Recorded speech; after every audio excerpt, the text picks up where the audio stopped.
So hello students, welcome in learn with education. आज हम एक इंपॉर्टेंट टॉपिक के बारे में बात करने जा रहे हैं जिसका नाम है अल्कोहल। ये अल्कोहल, फिनॉल एंड ईथर नाम का एक ऑर्गेनिक का चैप्टर है जिसका पार्ट है। आज हम इसमें बात करेंगे अल्कोहल की क्लासिफिकेशन,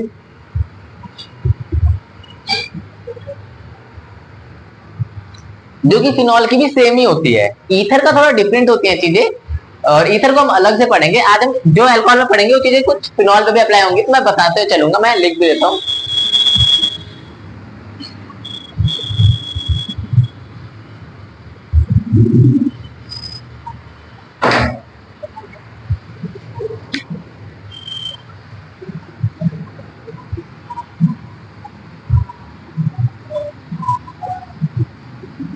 अल्कोहल और फिनॉल आज हम दोनों चीजें पढ़ने जा रहे हैं, क्लासिफिकेशन दोनों की, और अगर टाइम हुआ तो नोमेनक्लेचर भी। ठीक है, तो अगर हम क्लासिफिकेशन की बात करें तो हमें अल्कोहल में दो टाइप की क्लासिफिकेशन मिलती है। अल्कोहल और फिनॉल दोनों में ही दो टाइप की क्लासिफिकेशन मिलती है।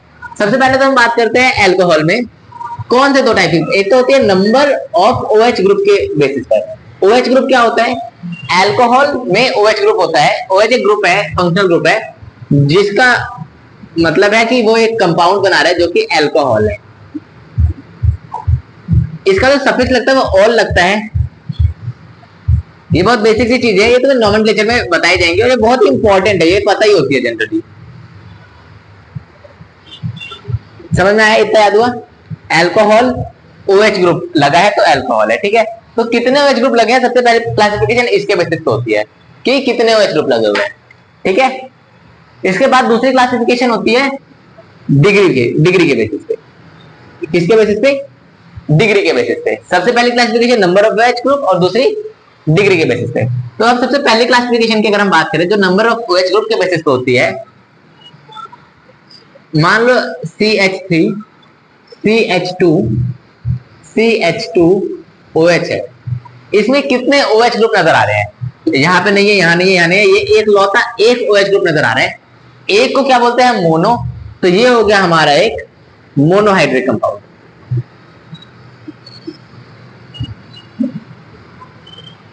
Monohydric alcohol.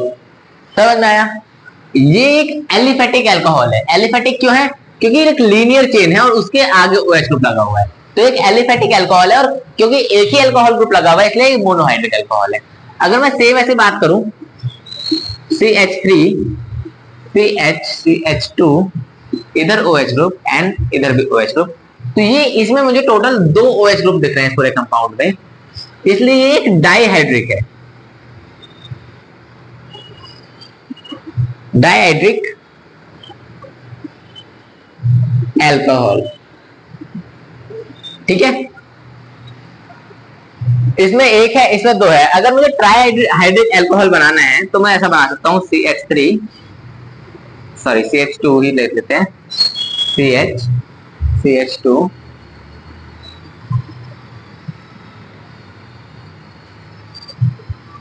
तो एक ट्राइहाइड्रिक अल्कोहल हो गया।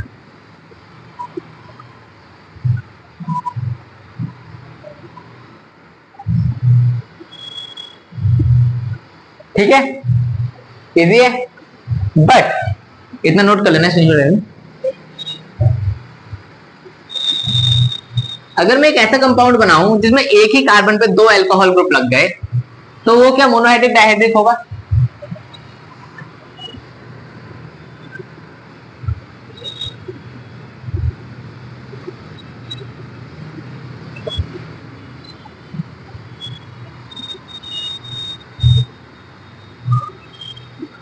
ये कैसा कंपाउंड है? इसमें 3 अल्कोहल ग्रुप नजर आ रहे हैं, 1 2 3, तो क्या ट्राइहाइड्रिक है? होना चाहिए, बट ऐसा होता नहीं है कि एक कार्बन पे 2 OH एग्जिस्ट कर पाए। ये असल में आपस में रिएक्ट करके एक H2O बना देते हैं, और O जो है वो डबल बॉन्ड हो जाता है। ठीक है, अगर मैं यहाँ पे ढंग से समझाऊं तो ये ऐसा था, O था और इस पे H लगा हुआ था, और यहाँ पे भी O था और यहाँ H लगा हुआ था, तो ये पूरा OH ग्रुप जो है यहाँ से हट जाएगा।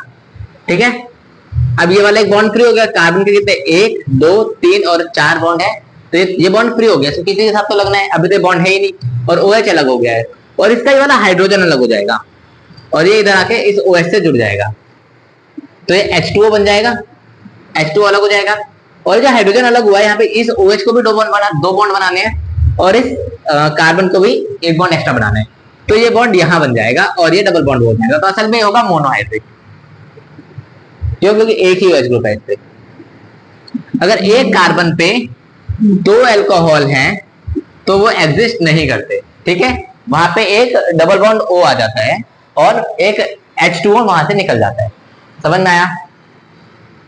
ये थी हमारी पहली क्लासिफिकेशन, जो कि बेसिस पे थी नंबर ऑफ OH के, कि कितना है, मोनोहाइड्रिक है, डाइहाइड्रिक है, ट्राइहाइड्रिक है, टेट्राहाइड्रिक है, पेंटाहाइड्रिक है, पॉलीहाइड्रिक तक कितने हैं। इसके बाद आती है हमारी डिग्री के बेसिस पे। डिग्री के बेसिस से पहले फिनॉल में भी क्या हमारा मोनोहाइड्रिक होता है? हाँ। अगर मैं ऐसी एक बात कर रहा हूं तो ये क्या है, हमारा फिनॉल है और यही हमारा मोनोहाइड्रिक भी है, क्योंकि इसमें तुम्हें कितने OH दिख रहे हैं? एक ही दिख रहे हैं। फिनॉल को ही हम एरोमेटिक अल्कोहल भी बोलते हैं, क्योंकि इसमें OH ग्रुप लगा हुआ है, तो एक अल्कोहल है और बेंजीन की वजह से ये एरोमेटिक है, तो इसको हम एरोमेटिक अल्कोहल भी बोलते हैं।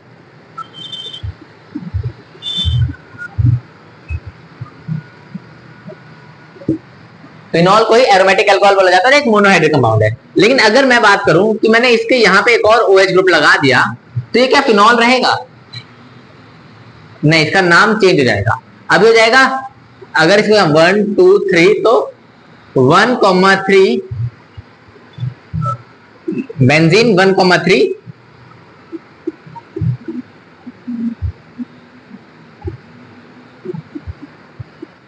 डाइऑल, ठीक है, क्योंकि दो जगह ओल लगा हुआ है तो बेंजीन 1,3 डाइऑल हो जाएगा। इजी, समझ में आया इतना? ये थी फिनॉल के ऊपर मोनोहाइड्रिक और डाइहाइड्रिक, मतलब पहली वाली क्लासिफिकेशन कैसे कर जाती है। आई होप ये वाली क्लासिफिकेशन समझ आएगी। हम डिग्री की बारे में बात कर रहे हैं। डिग्री इज द सबसे इजी थिंग, हमें कुछ नहीं करना, हमें क्या करना है, हमें अल्कोहल की बात कर रहे हैं,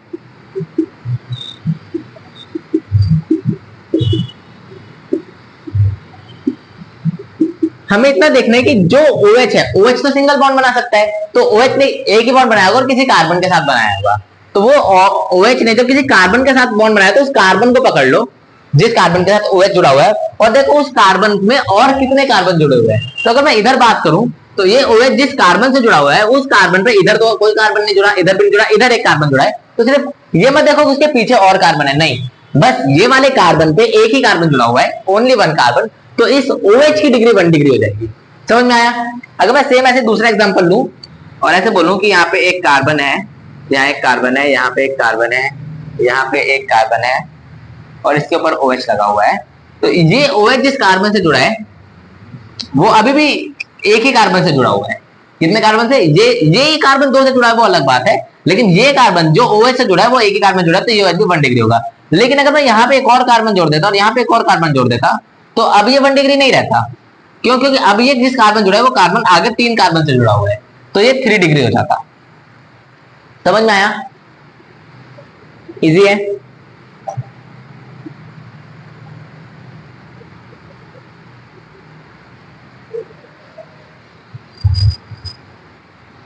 ठीक है, नाइट्रोजन यानी अमीन ग्रुप को छोड़कर डिग्री जो है वो उस कार्बन की देखी जाती है जिस कार्बन पे वो ग्रुप लगा हुआ है। हमने वो हेलो एल्केन में भी ऐसे देखा था और अल्कोहल में भी सेम ऐसे देखते हैं। समझ में आया?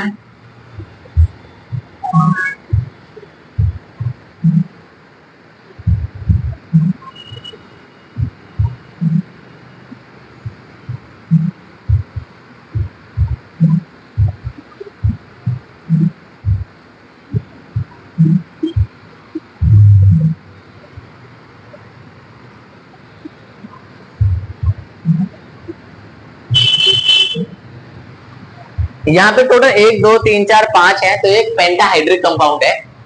अब मुझे ये बता दो कि इन पांचों OH की डिग्री क्या होती है। अच्छा हाँ, एक चीज और, ये पूरा कंपाउंड तो पेंटाहाइड्रिक है लेकिन हर एक OH की डिग्री अलग अलग होगी। तो ये वाली जो क्लासिफिकेशन है पूरे कंपाउंड की होती है, लेकिन ये वाली जो होती है पर्टिकुलर OH ग्रुप की होती है कि उसकी डिग्री क्या है। ठीक है, अगर इसमें 5 OH लगे तो पांचों की डिग्री अलग अलग हो सकती है। ठीक है, डिग्री अलग अलग हो सकती है, बट ये जो कंपाउंड का नंबर ऑफ OH है वो तो उतना ही रहेगा। समझ में आया? ठीक है, अगर मैं इस वाले की बात करूं तो ये जिस कार्बन से जुड़ा हुआ है वो ये कार्बन है, और ये कार्बन आगे से 2 कार्बन जुड़ा है, तो ये वाला 2 डिग्री हो गया। ये वाला जिससे जुड़ा है वो भी सिर्फ 2 कार्बन से जुड़ा हुआ है, तो ये भी 2 डिग्री हो गया। ये वाला जिससे जुड़ा है वो भी सिर्फ 2 कार्बन जुड़ा है, तो ये भी 2 डिग्री हो गया। ये वाला जिससे जुड़ा है वो भी 2 कार्बन जुड़ा है, तो ये भी 2 डिग्री हो गया। पर ये वाला जिससे जुड़ा है वो सिर्फ एक कार्बन से जुड़ा है, तो ये 1 डिग्री हो गया। समझ में आया?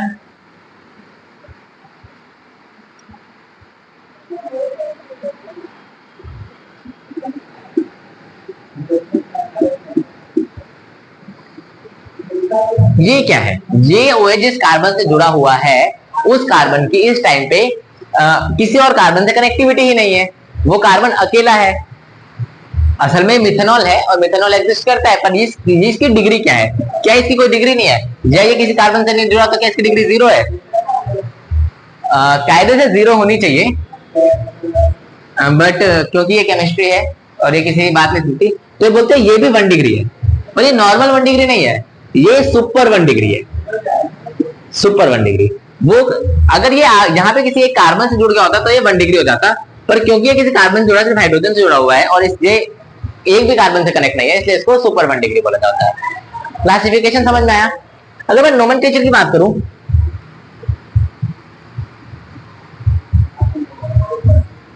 तो नोमेनक्लेचर के बेसिक रूल हैं कुछ, कि OH ग्रुप लगा है तो O लगेगा सफिक्स में, E और O कभी साथ में नहीं आएगा। जैसे कि अगर मैं कंपाउंड दूं,